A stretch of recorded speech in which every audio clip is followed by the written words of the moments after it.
साथ करते रहे। डॉक्टर साहब के वेयर अबाउट हमें सुबह तक नहीं पता चले, इनको कहाँ से लेके आए, इनका मेडिकल कराया गया, उनके कपड़ों के ऊपर धब्बे खून के, उनको अपना जज साहब ने 15-20 मिनट मांगे हैं, फोन इनके ले रहे हैं। हमारा जो अबडक्शन की एप्लीकेशन है वो थाना बनीकाना में है, उसको कोई रिसीव करने को तैयार नहीं है, जो जिस तरह से ब्रुटैलिटी हुई है। लेकिन जो भी कानून, हमने इनको कहा कि आप जुडिशियल भेजें ताकि फिर हम कानून के मुताबिक फर्दर कार्रवाई। ठीक है, थैंक यू। रिमांड इन्होंने रात को जो इनके साथ करते रहे।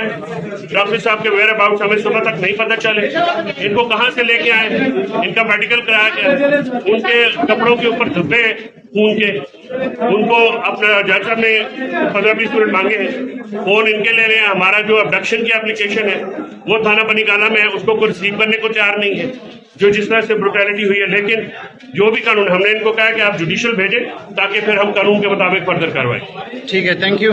रिमांड इन्होंने रात को जो इनके साथ करते रहे। डॉक्टर साहब के वेयर अबाउट हमें सुबह तक नहीं पता चले, इनको कहाँ से लेके आए, इनका मेडिकल कराया गया, उनके कपड़ों के ऊपर धब्बे खून के, उनको अपना जज साहब ने 15-20 मिनट मांगे हैं, फोन इनके ले रहे हैं। हमारा जो अबडक्शन की एप्लीकेशन है वो थाना बनीकाना में है, उसको कोई रिसीव करने को तैयार नहीं है, जो जिस तरह से ब्रुटैलिटी हुई है। लेकिन जो भी कानून, हमने इनको कहा कि आप जुडिशियल भेजें ताकि फिर हम कानून के मुताबिक फर्दर कार्रवाई।